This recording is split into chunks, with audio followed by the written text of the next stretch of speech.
estar aqui nesse belíssimo evento. Certamente não é fácil falar essa hora da noite, depois dessa bela abertura e dessa emocionante apresentação cultural. Então eu vou tentar ser não muito longa e gostaria que vocês de deixar algum tempo para que vocês questionassem, enfim, para que isso pudesse ser um diálogo e uma troca e não uma conferência magistral. Eu considero do maior significado, da maior importância, o fato de que o Proeja faça um seminário sobre pesquisa. Por quê? Porque a proposta do Proeja é uma proposta extremamente desafiadora, que tenta equacionar uma questão que nunca foi bem resolvida na educação brasileira, que é a articulação da formação básica com a formação profissional. O que é, afinal, a pesquisa? O que é a pesquisa científica? Toda pesquisa é a resposta a uma indagação. Na origem da pesquisa tem uma pergunta, tem uma curiosidade, tem uma busca. Claro que essa indagação e essa pergunta, ela não é uma indagação e uma pergunta qualquer, vulgar, digamos. Ela é uma indagação e uma inquietação que deve ser elevada a uma questão teórica. Então a gente diz que na motivação da pesquisa, na base da motivação da pesquisa, existe uma inquietação pessoal, uma motivação pessoal que pode ser até emocional, ligada à história da pessoa, ligada à vida cotidiana e tal, mas ela só vai se transformar numa questão de pesquisa, essa inquietação, quando conseguirmos elevá-la a uma questão teórica. Então, passe, por favor. Então, toda pesquisa comporta um tema, um objeto, uma justificativa, uma coleta de dados, uma interpretação e uma conclusão. Bom, o tema é a inquietação inicial, né? Por exemplo, vou pesquisar Proeja, vou pesquisar professores do Proeja, vou pesquisar problemas de aprendizagem, vou pesquisar formas de intervenção numa realidade, enfim, algum tema que é, em geral, muito amplo. Quando a gente começa a se questionar sobre o que vai pesquisar, o tema inicial costuma ser muito amplo. Para que ele se transforme num objeto de pesquisa, é preciso que nós tenhamos condições de delimitá-lo adequadamente, ou seja, de transformá-lo de um tema a um objeto de pesquisa. Como é que se transforma um tema num objeto de pesquisa? Existem dois movimentos fundamentais para transformar o tema no objeto da pesquisa, que é o diálogo com a teoria sobre aquele tema e o diálogo com a verdade concreta sobre aquele tema. Então, desses dois diálogos, que o Jacques Marx chama de dialética ascendente e dialética descendente, nesse diálogo é que se constrói um objeto de pesquisa. O que é a dialética ascendente? Eu tenho uma preocupação, eu tenho um tema, eu começo a ler sobre esse tema, eu começo a olhar a realidade sobre esse tema e eu vou elaborando um conjunto de hipóteses que se constituem numa questão teórica. E o que é a realização da pesquisa, ou a dialética descendente? É a verificação da pertinência ou da procedência dessa questão teórica ou desse conjunto de hipóteses que eu elaborei no confronto com a realidade. Quer dizer, em todo o processo, tanto no processo de construção do objeto como no processo de realização da pesquisa, ou seja, tanto na dialética ascendente como na dialética descendente, sempre existe esse movimento de confronto com a teoria e de confronto com a realidade, no qual, nesse movimento, o elemento fundamental é o pesquisador. Não existe pesquisa sem pesquisador. Meus orientandos às vezes me perguntam, mas qual é o autor que eu uso na minha tese? Digo, o autor és tu. Aí ele abre um olho desse tamanho, o pesquisador és tu. Tu vais ler os autores e buscar nos autores aquilo que te serve para responder a questão que tu te colocaste. E tu tem que ser capaz de criar uma reflexão teórica que responda à tua questão. Então, o grande autor da pesquisa é o pesquisador. Claro, ele vai ter que dialogar com os autores que sejam pertinentes e, eventualmente, vai ter que fazer opções, porque os autores podem ter versões contraditórias sobre o mesmo tema. Então, ele terá que fazer opções, terá que fazer recortes e terá, sobretudo, que ter consciência que nunca numa pesquisa ele resolverá o problema todo e nunca numa pesquisa ele consagrará uma verdade. Quer dizer, toda pesquisa é uma aproximação da verdade, sempre relativa e nunca definitiva.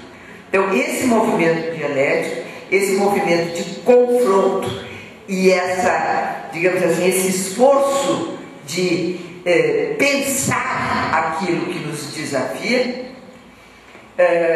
traz consigo, é acompanhado, é informado pela consciência do limite da nossa produção, mas também do seu significado. Significado histórico, significado social e significado teórico. Não há pesquisa sem teoria. Bom, construindo o objeto, eu peguei assim fiz um esqueminha simples do que seria um projeto de pesquisa bem didático. Necessariamente, um projeto não precisa desse espaço. Quer dizer, o projeto de pesquisa ele é esse movimento de busca teórica e de confronto com o real. Se esse movimento for bem feito, o projeto é bem feito. Né? Mas, em geral, se faz um esquema para quem começa a fazer pesquisa. Né? Então, tem-se um tema, constrói-se um objeto no confronto com a teoria e com os dados da realidade, justifica-se esse objeto. Essa justificativa ela é de ordem pessoal e de ordem teórica. Né? Então, por que eu quero pesquisar isso? Qual é a pertinência para a educação ou para o PROEJA daquilo que eu quero pesquisar? E qual é a teoria, ou quais são as teorias, ou quais são as abordagens que eu já conheço ou que eu estou buscando, que justificam e que mostram que essa questão é uma questão que merece ser pesquisada. Né? Então, o terceiro item seria uma justificativa. O quarto item seria uma coleta de dados, quer dizer, devidamente justificada, com um conjunto de hipóteses construído, eu vou ao campo e vou buscar os dados que confirmam ou não aquele conjunto de hipóteses que eu construí. E a interpretação e conclusão, em que, tendo feito a coleta de dados, nunca numa pesquisa eu aproveito todos os dados que eu coletei.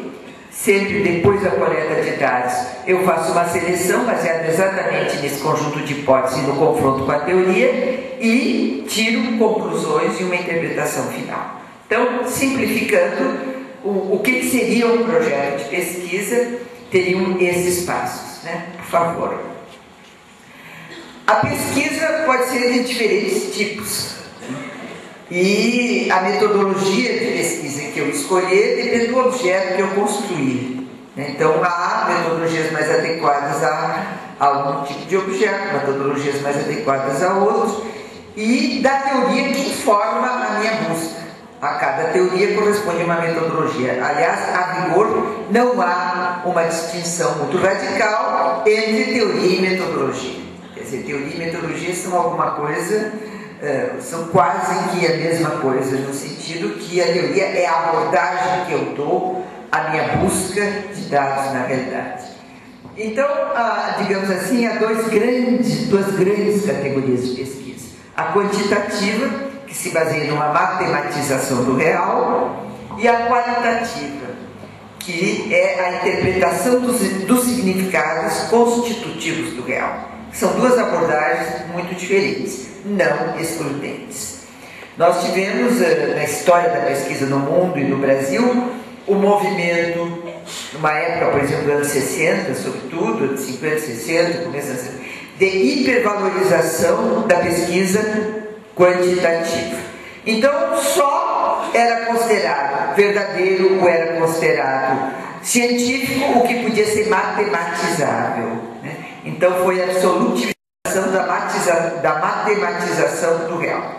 E toda pesquisa tinha que ter estatística, tinha que ter uma dimensão matemática, senão não era considerada verdadeira.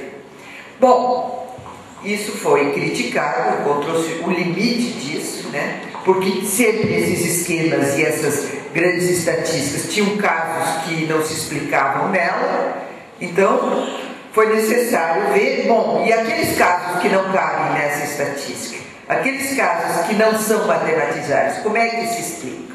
Então começa-se a prestar mais atenção ao processo de construção do fenômeno e não apenas ao fenômeno final como matematizado, não é? Não apenas as grandes tendências, as grandes estatísticas, mas aos processos de construção.